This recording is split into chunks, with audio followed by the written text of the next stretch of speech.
A gente tem feito um percurso aqui durante esse mês de junho sobre o conforto de Deus. Passamos por vários textos bíblicos. A experiência de Naamã, por exemplo, foi um deles.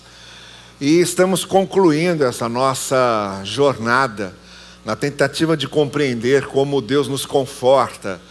Um dos primeiros objetivos, eu disse a vocês no início que a minha ideia era uma mensagem sobre as diferenças entre o verdadeiro conforto e o falso conforto. E essa mensagem inicial foi se desdobrando e eu disse, realmente não dá para dizer tudo que eu quero numa mensagem só, nem para usar todos os exemplos que eu acho importante usar numa mensagem só. Então ela acabou se transformando numa série nesses domingos desse mês de junho que estamos encerrando agora. O último texto que eu gostaria de ler é uma bênção que o apóstolo Pedro está impetrando sobre os seus leitores na primeira carta que ele escreveu. E no capítulo 5, já no desfecho da carta, ele faz uma bênção específica sobre seus leitores. E nessa bênção nós encontramos também alguns elementos que eu gostaria de usar hoje como esses elementos de desfecho, como esses elementos de conclusão para essa caminhada nossa sobre o conforto de Deus. E Pedro diz assim: o Deus de toda graça, que os chamou para a sua glória eterna em Cristo, depois de terem sofrido por pouco tempo, os restaurará, os confirmará, os fortalecerá e os porá sobre firmes alicerces. A Ele seja o poder para todo sempre. Amém. E ele assim conclui a sua carta com mais algumas palavras de despedida, mas é praticamente o desfecho da carta. Bem, o que nós vimos aqui ao longo dessa nossa jornada sobre o conforto de Deus foi exatamente isso. A maneira como Deus nos conforta. Fomos alertados para ideias iludidas a respeito do conforto de Deus. Textos mal compreendidos a respeito do conforto de Deus. Frases de efeito, clichês, que são muito comuns no nosso meio, que nós ouvimos e simplesmente repetimos, passamos adiante, sem necessariamente parar, refletir e tentar entender o que aquilo realmente está dizendo. E em grande parte de certas frases de efeito e clichês que nós ouvimos sobre o conforto de Deus, quando a gente para pensar um pouco e refletir um pouco sobre aquilo e raciocinar um pouco sobre aquilo, a gente vê que a conta não fecha, que as coisas não batem, que aquilo no fundo não está confortando, que aquilo no fundo é um band-aid, que aquilo no fundo é um paliativo, mas não conforta de verdade, não conforta na raiz, não abre a visão, não firma os pés, não acentua as pegadas, não renova as forças e, principalmente, acaba não nos alinhando com os verdadeiros propósitos de Deus e com aquilo que realmente Deus faz e Deus promove, que é muito maior, muito mais abrangente do que o que a gente pode promover e fazer conosco mesmos. Por isso que muito do que acontece nessa literatura de autoconforto, nessa literatura de autoajuda, que andou tão popular, hoje não tanto, mas que já vendeu tanto, tanta gente já ganhou dinheiro, esses coaches todos de empresas, de profissionais que fazem tanto sucesso com suas palestras e com seus livros, por mais que eles se esforcem, eles acabam sempre na autoajuda, colocando diante das pessoas o que elas mesmas podem fazer por elas. Eu sempre me lembro que na década de 60, houve um livro que vendeu a beça. Foi um dos livros mais vendidos, foi durante anos um grande best-seller que se chamava O Poder do Pensamento Positivo. Essa questão da autoajuda não é novidade, na década de 60 já havia isso. E o autor do Poder do Pensamento Positivo se matou, se suicidou.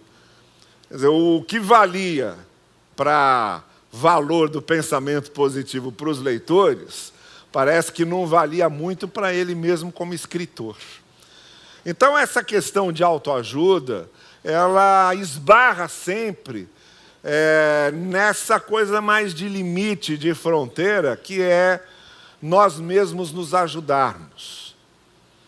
E é aí que se diferencia do verdadeiro conforto de Deus. Porque o conforto de Deus vem a nós mostrando que há algo maior do que nossas forças, que há algo maior do que podemos, que há algo maior do que aquilo que podemos produzir. E é nisso que nós estamos pensando quando a gente pensa no conforto que vem realmente do Senhor. O que nós temos nesse texto são algumas indicações importantes para nos lembrarmos disso. Então, eu acho que essas frases que o apóstolo Pedro fala aqui, ou escreve, elas são importantes para a gente concluir essa série de pensamentos. A primeira coisa que ele começa dizendo, o Deus de toda a graça. É a primeira frase. É interessante Pedro falar sobre isso. Esse Pedro que escreve essa carta, com certeza, já não é mais o mesmo Pedro que lá atrás tinha tanta dificuldade de aceitar a ideia da graça, salvando os gentios, por exemplo. Esse é o Pedro que tinha tanta dificuldade de entender Deus, alcançando os não-judeus, de entender Deus salvando sem a lei, de entender Deus salvando sem Moisés, que quando estava no porto de Jope, passando pelo porto de Jope, o mesmo porto, o mesmíssimo porto, para onde Jonas fugiu, para em vez de ir para Nínive, ir para Tarsis, porque também não aceitava a misericórdia de Deus sobre os ninivitas, da mesma forma como Pedro não aceitava a misericórdia de Deus para os gentios, Jonas não aceitava a misericórdia de Deus para os ninivitas, e Jonas foi até o porto de Jope e foge para Tarsis, e acontece tudo aquilo que quem já conhece o livro de Jonas sabe. Esse mesmo Pedro, com o mesmo preconceito, com a mesma dificuldade, com a mesma xenofobia, com a mesma visão tosca e tolhida, esse mesmo Pedro estava nesse porto de Jope, quando foi chamado para ir à casa de um oficial romano, de Cornélio, para apresentar o evangelho a ele. Mas para que ele entendesse a necessidade de ir à casa de Cornélio, primeiro ele teve que ter um sonho, ou teve uma visão, em que ele via vários animais impuros na lei mosaica, eram aqueles animais que não podiam ser comidos. A lei mosaica dividia animais que podiam servir de alimento e animais que não podiam servir de alimento. Judeus, por exemplo, até hoje não comem porco. Então, se você gosta de feijoada, com certeza você não é judeu. Então, na visão de Pedro, estava ali um monte de animais impuros. E Deus dizendo a Pedro, come. E Pedro dizendo, não como. E Deus dizendo, come. E Pedro dizendo, não posso. Moisés não deixa. A lei não deixa. As escrituras não deixam. A Torá não permite.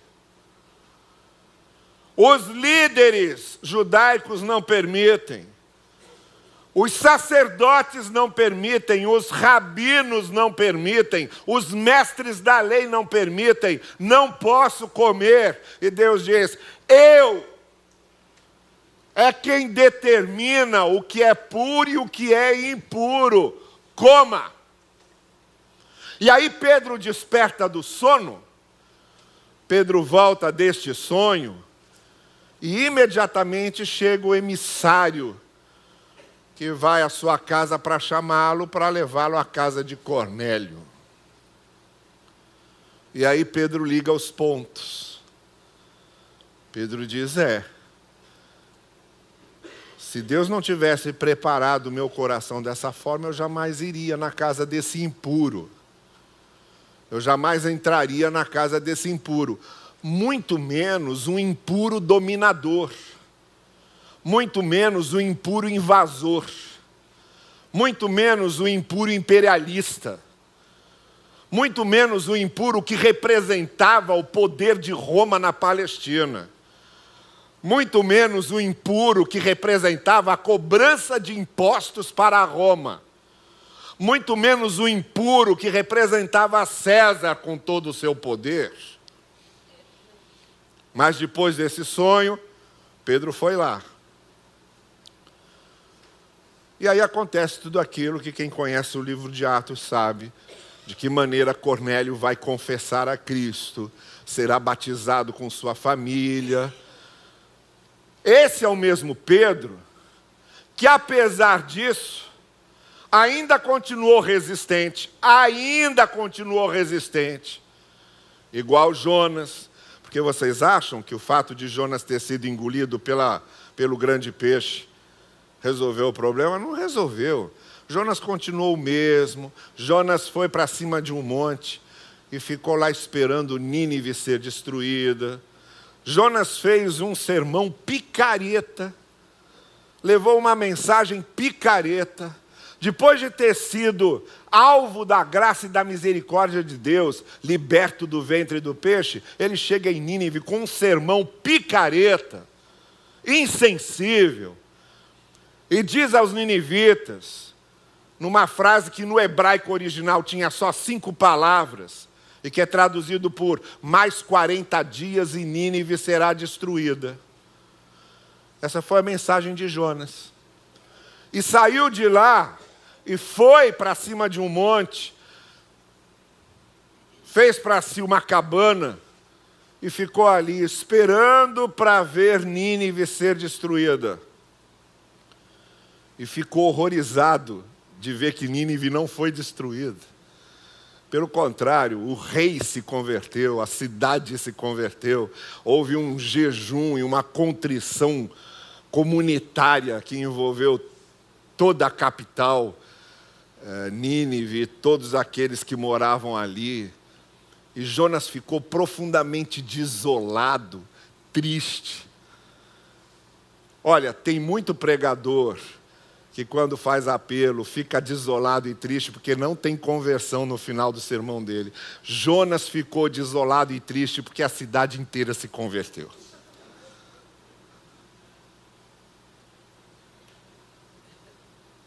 E cara de pau confessou isso para Deus, de cara lavada.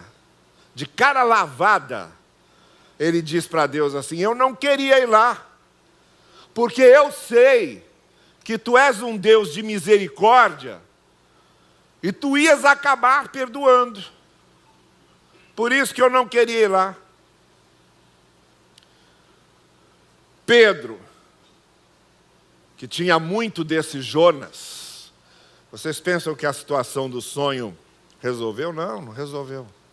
Continuou resistindo. A gente vai saber na carta aos Gálatas que Paulo teve uma grande desavença com Pedro, porque chegou num lugar, isso Paulo contando em Gálatas, em que Pedro estava sentado com os gentios, comendo com os gentios. E quando o grupo de judeus chegou, ele se levantou, fez de conta que não conhecia os gentios e foi sentar-se com os judeus. E quando Paulo vê isso, Paulo conta em Gálatas que chama Pedro num canto.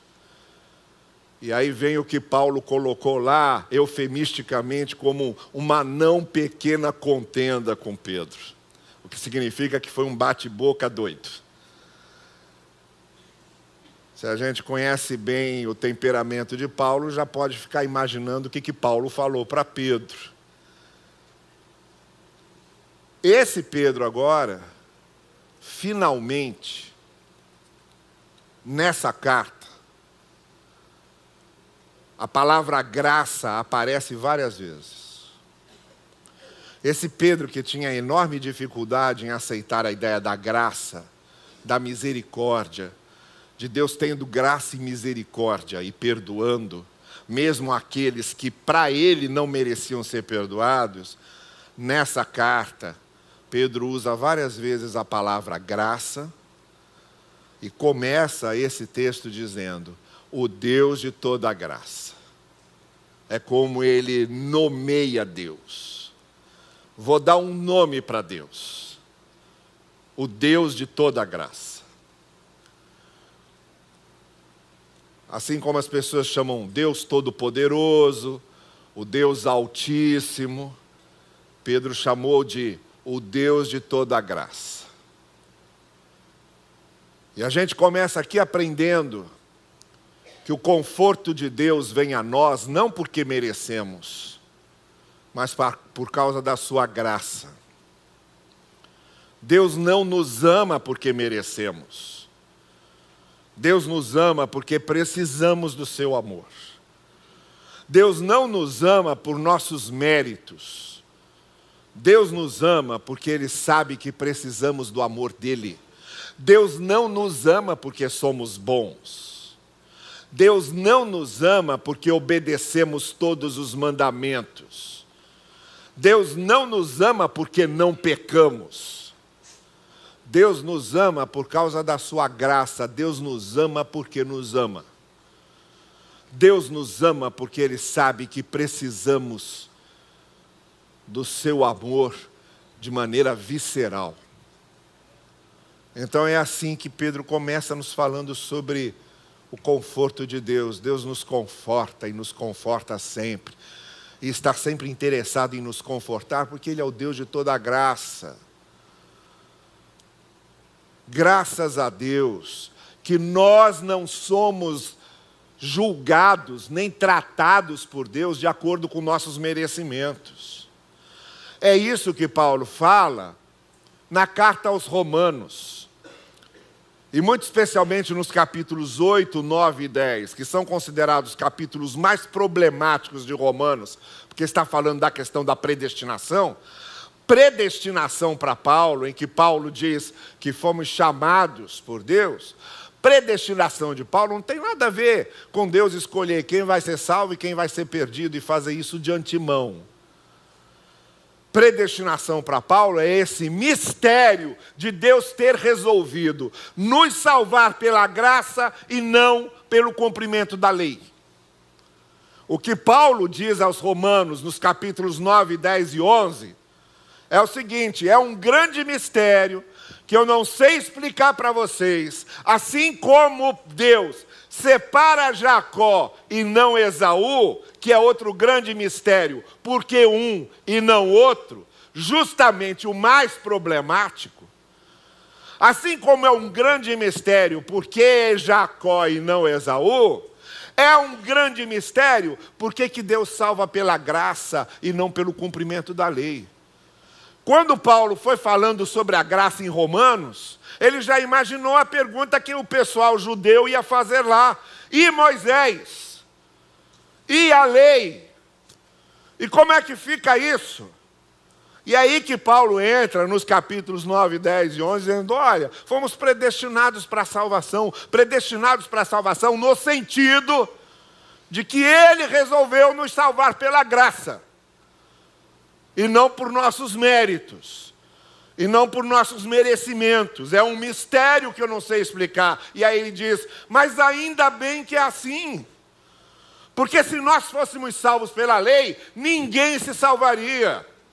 Ainda bem que é assim, porque se fôssemos salvos pelos nossos merecimentos, ninguém se salvaria. Por isso, Pedro, quando parece que finalmente compreende isso, liga os pontinhos e entende a coisa, quando ele finalmente pega a visão, não é? Quando Pedro finalmente pega a visão, agora ele diz: o Deus de toda graça. É o nome que ele dá a Deus. É o Deus de toda graça. Então eu vou dizer para você essa noite: você tem um Deus que vai sempre confortar você, não porque você merece, mas porque Ele o ama e porque Ele é o Deus de toda graça. A segunda coisa que Pedro vai dizer é que esse Deus de toda graça nos conforta, e nos conforta nessa esperança de que Ele nos chamou para participarmos da glória eterna de Jesus Cristo. É outro mistério. Pedro está falando só de mistérios. A graça é um mistério, mas é assim. A gente não pode explicar, mas é assim. Deus age por graça. E outro mistério é que há um horizonte para o qual estamos indo, em que vamos participar da glória eterna de Cristo. E é disso que temos que nos lembrar quando ele diz a frase seguinte, que é: depois de terem sofrido. Aqui é traduzido como um pouco de tempo, mas a melhor tradução para isso aqui é por algum tempo. Porque aqui a frase é comparativa. O que Pedro está querendo que a gente faça é essa comparação. Os nossos sofrimentos aqui, comparados com a glória eterna que teremos, é sempre algum tempo, é provisório, é transitório. Pode demorar um dia ou 1000 anos, porque para Deus é a mesma coisa, porque na comparação com a eternidade isso não faz diferença, mas para nós faz. E para nós é confortador saber, como diz Paulo também na carta aos Romanos, que as nossas dores aqui são transitórias, provisórias, passageiras, se comparadas com a glória eterna que nós teremos com Cristo e para a qual nós fomos chamados. Então aqui Pedro já está, de certa forma, descrevendo como é que o conforto de Deus funciona. Deus nos conforta porque Ele é um Deus de graça. E se Ele nos ama, e se Ele é um Deus de graça, Ele nos conforta, Ele quer nos confortar, Ele faz questão de nos confortar. Ele não nos coloca numa redoma, Ele não impede que haja problemas na nossa vida. Deus não é um cais seguro no qual a gente fica, não. A gente vai para o mar, a gente enfrenta as ondas. Não é dessa maneira que Deus nos protege. Mas Ele é o Deus que nos conforta, sofre conosco, participa conosco de todas as angústias. Mostra para nós que Ele sabe o que é isso, porque Cristo passou todas essas dores. Então Ele é o Deus de toda a graça que nos conforta e está interessado em nos confortar. E começa a fazer isso, chamando a nossa atenção para o fato de que lembremos de que a nossa luta, o nosso sofrimento, a nossa provação, a nossa angústia, a nossa doença, o nosso prejuízo, o nosso abandono, a nossa solidão, o nosso desgaste, a nossa depressão, são coisas que duram algum tempo. São coisas provisórias se comparadas com a glória para a qual estamos sendo chamados a participar com Cristo. O conforto de Deus, Ele trabalha aqui nesse algum tempo conosco, mas nos manda sempre olhar adiante. Que foi o que eu falei hoje de manhã sobre a ideia da utopia. A utopia é esse horizonte para o qual nós vamos caminhando e nos faz caminhar. E a gente vê o quanto a gente caminhou indo na direção dessa utopia, indo na direção desse horizonte. É isso aqui. Lá na frente tem esse horizonte da glória de Cristo, da qual nós vamos participar. Esse é o horizonte onde nós fixamos nosso olhar, e esse deslocamento dura algum tempo, que é quando Deus vai nos confortando, Deus vai trabalhando conosco. Essa visão de esperança faz parte do conforto de Deus e a gente não pode perder nunca, senão a gente entra em desespero.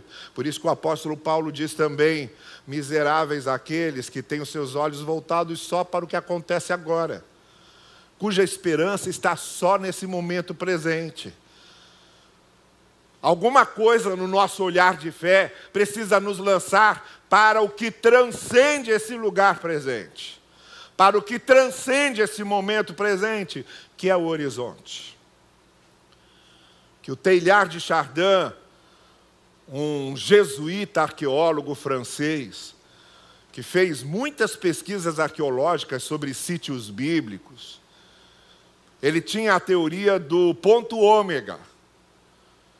Então ele falava do desenvolvimento das civilizações, ele falava da evolução do ser humano, ele falava dos seres humanos vindo desde as coisas mais primitivas e se desenvolvendo até hoje, e ele dizendo: a civilização como um todo está caminhando para um ponto ômega. Ômega é a última letra do alfabeto grego, é a letra final. Então Teilhard de Chardin dizia: nós caminhamos para esse ponto ômega de completa consumação de tudo, e ele dizia: esse ponto ômega é Cristo, é para lá que caminhamos. Esse horizonte para o qual nós nos deslocamos. Então, minha irmã e meu irmão, no meio das suas lutas, no meio das suas provações, no meio das suas angústias, enquanto você olha para os seus sofrimentos desse algum tempo em que estamos, nunca deixe de olhar para o horizonte da glória eterna de Cristo, da qual nós vamos participar. É esse olhar de fé que também vai manter você em pé. É esse olhar de fé que vai mostrar para você que as coisas são transitórias, que as coisas são perecíveis, que tudo aqui acaba, mas que nós estamos caminhando para aquele momento que o apóstolo Pedro chama de participarmos da glória eterna de Cristo, para a qual fomos chamados. Não fomos chamados para encalhar aqui. Às vezes a gente tem a impressão de que estamos encalhados aqui. E alguns até talvez possam ter a impressão de que estão encalhados aqui. De que a vida se reduz a isso. De que a vida se resume a isso. Olha, quando a gente encalha desse modo, achando que a vida se reduz a isso, o desespero pode ser tão grande que pode levar ao suicídio. Aí eu ouço aquelas histórias. Olha, gente, eu nesses 40 anos, 40 e poucos anos de pastor, e de ouvindo pessoas, eu tenho visto muita gente passando momentos difíceis. Uma das coisas que eu tenho visto é como pessoas terminaram, por exemplo, um casamento, uma relação ruim, sofreram a beça com aquilo, mas conseguiram sair daquilo, se reconstruíram, se fortaleceram, partiram para adiante, renovaram sua vida. E de repente a gente ouve que jovenzinho se mata porque acabou um namoro. Porque gente se suicida porque um namoro de meses chegou ao final. Num despreparo total para enfrentar os reveses da vida. Num despreparo total para encarar as ondas do mar revoltado da vida.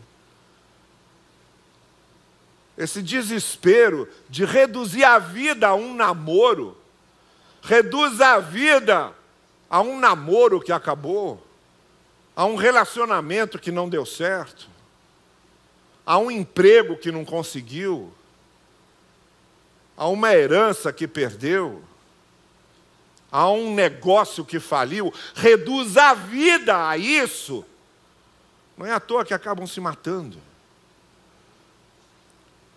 E aí o apóstolo Pedro diz, olha, você não pode reduzir a vida a isso, você tem que olhar para aquele horizonte eterno lá adiante. Porque nós não fomos chamados para o que acontece nesses momentos da vida. Nós somos chamados para aquele horizonte adiante. Para aquele horizonte lá na frente. É assim que Deus vai nos confortando. Mandando a gente olhar adiante para esse horizonte para o qual estamos caminhando. E aí, ele completa ainda mais a sua ideia, e colocando aqui verbos que são muito importantes. Agora ele coloca um conjunto de verbos, e a gente sabe que esses verbos todos são verbos de ação, mostram Deus agindo. Nós temos um Deus que age. Ele coloca ali, esse Deus os restaura, esse Deus os confirma, esse Deus os fortalece, esse Deus coloca vocês sobre firmes alicerces. Esse Deus vai trabalhando com a gente. Uma coisa que conforta demais a gente é a gente lembrar que tem um Deus que age. Não é uma ideia cósmica. Ele não é uma teoria teológica. Ele não é um personagem da Bíblia. Ele não é matéria de confissão de fé. Nós temos um Deus que age, e que está agindo, e que muito especialmente age a nosso favor, age por causa de nós, age em nós e através de nós. E aqui nós temos um Deus então que vai trabalhando conosco, vai trabalhando nossa vida, trabalhando nosso caráter, trabalhando nossa mente, trabalhando nosso coração. E esse Deus nos restaura, e esse Deus nos confirma, e esse Deus nos fortalece, e esse Deus nos coloca sobre firmes alicerces. Ele age conosco, Ele age em nós. Ele age através de nós. Deus nos conforta, não olhando de longe e dizendo, coitadinho. Deus nos conforta, não olhando de longe e dizendo, continua. Deus nos conforta, não olhando de longe e dizendo, levanta. Deus nos conforta, não olhando de longe e dando a impressão de que está torcendo por nós. Não, Ele nos conforta agindo diretamente na nossa vida. Ele nos conforta trabalhando conosco. E nós, no processo do conforto de Deus, podemos sentir isso. E sentimos. Porque Deus, quando age, Ele age de maneira muito categórica. De maneira que a gente pode olhar para trás de nossas experiências, olhar para coisas que passamos e dizer, Deus passou por aqui. No livro de Êxodo, tem um texto muito interessante. E que é uma pena que às vezes a gente passa por cima desse texto, sem prestar atenção na força que esse texto tem, na força que ele tem. Que é o seguinte, Deus está com Moisés no Monte Sinai, e Moisés ali recebendo as orientações de Deus para passar para o povo, e ali no meio de tudo aquilo, pensando no que o povo pode perguntar para ele, imaginando as dúvidas do povo, imaginando as revoltas do povo, coisa que realmente aconteceu posteriormente, ele diz para Deus, mostra-me a tua glória. E aí, Deus responde de 3 maneiras. Deus diz 3 nãos aqui. O primeiro não que Deus diz é um não categórico, um não definitivo. Não, homem nenhum pode ver a minha glória. Não há homem que veja a minha glória e sobreviva. Então, não. Logo depois, Deus diz a ele: olha, eu vou colocar você aqui e você me verá pelas costas. Você verá as minhas costas. Que é bem essa maneira que nós temos de... Imagine você numa situação em que você está falando com a pessoa e ela dá as costas para você. E que você se sentiria muito insultado com isso. Você está falando com a pessoa e ela dá as costas para você. É bem essa força do que Deus está dizendo para Moisés. Você vai me ver pelas costas. Então foi a segunda maneira de Deus dizer não. E a terceira resposta que Deus dá a Moisés é: depois que eu tiver passado, você saberá que eu passei. Você verá a minha passagem depois de ter acontecido. A força desse texto está, principalmente na maneira como Deus responde a Moisés, terminando a sua palavra e dizendo: eu é que sou o Deus de misericórdia, eu é que ajo com bondade, e o povo tem que aprender que eu sou o Deus de misericórdia. Então, Moisés, não venha negociar comigo, não venha barganhar comigo, porque eu não vou dar minha glória a você. Não é você que vai aparecer diante do povo, falando que viu a minha glória e achando que isso vai lhe dar autoridade. Esqueça isso. Porque não é com você que o povo tem que se envolver. O povo tem que se envolver comigo. O negócio do povo é comigo, Moisés, não é com você. Da sua liderança eles vão duvidar, da sua liderança eles vão zombar, na sua liderança eles nem sempre vão confiar. Isso é um problema do povo com você, Moisés. Você não vai poder chegar para o povo e dizer: eu vi a glória de Deus, confia em mim. Esquece. Isso não vai acontecer. As experiências que o povo tiver de ter, terá comigo e com a minha misericórdia. Eu gosto muito desse texto, porque esse texto desmonta essa liderança que quer falar em nome de Deus e que quer que as pessoas confiem neles por causa de experiências com glória de Deus que eles tenham. E Deus diz a Moisés: não, essa autoridade você não vai ter não. Pode esquecer, o relacionamento do povo é comigo e não com você.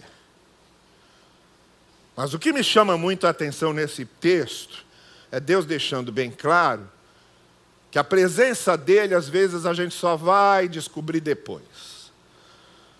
Você saberá que eu passei depois de eu ter passado.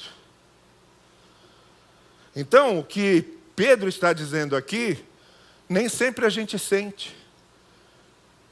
O que eu estou querendo dizer para você é que Deus está sempre, constantemente, continuamente, restaurando você, confirmando você, fortalecendo você, colocando você sobre firmes alicerces, mas nem sempre, na maioria das vezes, a gente não sente, não vê. Vai entender depois. É depois que a gente vai olhar para trás e vai dizer: Deus passou por aqui. Quando a gente olha os resultados, quando aquele problemão parecia não ter solução e de repente está resolvido. Quando a gente nem sabe explicar como é que aconteceu, a gente olha para trás e a gente vê: Deus passou por aqui. Esse é o elemento confortador de Deus, sabe? Na hora da dor, do olho cheio de lágrima, a gente não vê. Mas isso não significa que Deus não está trabalhando. Não é porque nós não estamos vendo que Deus não está trabalhando. Ele está trabalhando porque nós temos um Deus que age, como disse Jesus: meu Pai não dorme, ou ainda, meu Pai trabalha até agora. É esse o Deus que age na nossa vida. Mas às vezes a gente não percebe. Na grande parte das vezes, a gente vê depois. Por isso, quando alguém pergunta para mim, pastor, será que isso é da vontade de Deus? Eu digo, não sei. Você vai ver depois. Talvez agora não tenha como saber. Porque vontade de Deus, apesar do que dizem, não é uma coisa que a gente antecipa para o futuro. É uma coisa que a gente vê que realmente foi. E que realmente aconteceu. Quem dera que fosse assim tão fácil. Uma vez eu ouvindo um desses pregadores mais entusiasmados, ele dizia assim, Deus me diz até que roupa eu tenho que colocar cada dia. Até que camisa eu tenho que colocar cada dia. Eu fiquei pensando, nossa, que coisa legal isso aí. Comigo nunca aconteceu isso. Eu até gostaria que acontecesse. Porque se tem uma coisa que eu detesto é escolher roupa. Por mim, as camisas eram todas iguais, de olho fechado eu ia lá, tirava e botava, e não tinha esse negócio. E sempre que eu escolho, ia ajustar a hora, mas não está bom esse negócio não. Eu queria muito que Deus me dissesse que roupa botasse, porque eu ia botar, e quando ela viesse dizer, olha, esse negócio estava combinando, não se mete não, que foi Deus que escolheu. Mas não é assim que acontece. Não é assim que acontece.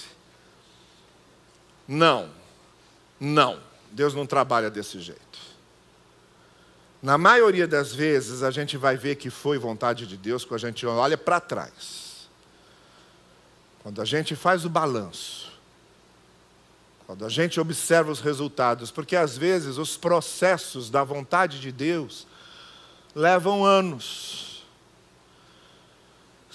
Certos trabalhos e certas obras que Deus faz conosco levam tempos. E você só vai descobrir depois. E você só vai ver depois. Mas nós temos um Deus que age. E que embora a gente não veja, Ele está agindo sempre. É Ele que está confirmando, restaurando, fortalecendo. É o conforto de Deus sobre a nossa vida. E por fim, Pedro termina dando a Ele toda a glória e todo o louvor. A Ele seja o poder para todo sempre. E acaba dizendo um grande amém, que é a palavra que significa que assim aconteça. Eu espero que aconteça assim. Que é o significado da palavra amém. Quando a gente concorda e diz, eu também espero que aconteça assim. Eu também quero que aconteça assim. É o que significa amém. Quando você diz amém no final de uma oração, o que você está dizendo? Olha, eu espero que aconteça assim. Eu estou confiante que aconteça assim. E Pedro então está encerrando essa sua explanação sobre o conforto de Deus na vida daqueles cristãos, dizendo, a Ele seja o poder, amém. Eu espero que assim também aconteça com vocês. Eu estou na confiança de que isso também aconteça com vocês. Eu concordo de todo o coração que Deus faça com vocês o que Ele fez comigo também, e que vocês experimentem isso que eu vivi. Conforto e o trabalho de Deus na minha vida, diz Pedro, que isso aconteça com vocês também.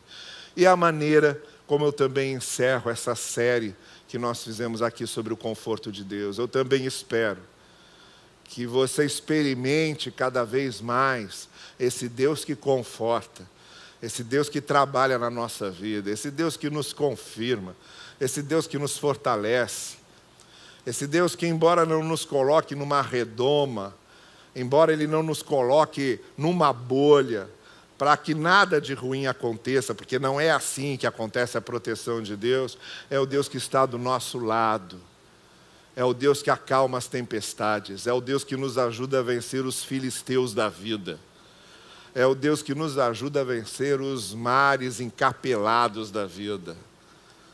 É o Deus que nos ajuda a superar as situações difíceis. É o Deus que nos conserta, que repara as nossas feridas, que costura as nossas feridas, que sara as nossas feridas. É o Deus que vai trabalhando o nosso caráter para que nós sejamos melhores. Deus não nos conforta passando a mãozinha na cabeça e dizendo, finge que nada aconteceu. Não. Deus nos conforta para que nós sejamos melhores. Ele trabalha em nós para que nós saiamos daquela experiência maiores do que éramos, mais resistentes e melhores. Porque Deus quer fazer de nós sempre pessoas melhores. E se há uma coisa que nós precisamos aproveitar no conforto de Deus, é o propósito ético do conforto de Deus. Deus nos conforta, agindo em nós, para que nós sejamos pessoas melhores. Não para nos mimar. Não para massagear o nosso ego. Mas Ele trabalha conosco para que nós sejamos melhores do que éramos.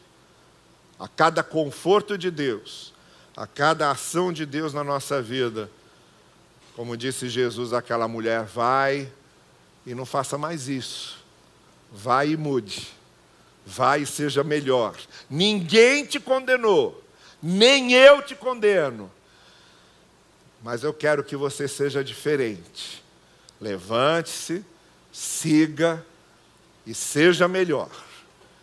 Que é o que Deus dirá a você, meu irmão e minha irmã, em cada provação que você passar na vida. Ninguém te condenou, eu também não te condeno, mas vai e seja melhor. Que a graça de Deus nos conforte e haja conosco sempre, nos transformando em pessoas cada vez melhores, que assim aconteça. Amém. Vamos ficar em pé e vamos cantar junto com o grupo de louvor aqui, o último louvor que vai nos levar para o encerramento desse nosso culto. Enquanto estivermos cantando, vamos refletir sobre tudo isso que a palavra de Deus vai nos ensinando e vamos colocando docilmente os nossos corações no altar do Senhor para que Ele trabalhe conosco.